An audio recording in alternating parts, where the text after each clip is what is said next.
15. septembra 1918. godine vojska nepobedivih srpskih seljaka i dobrovoljaca iz svih srpskih zemalja krenula je na proboj Solunskog fronta.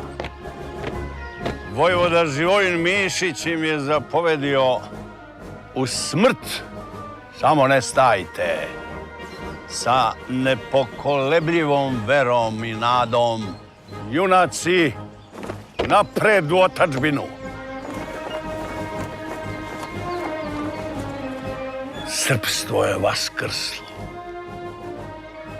i naša trobojka se zavijorila u svim slobodnim srpskim zemljama. Ljudi, isturite zastave na prozor.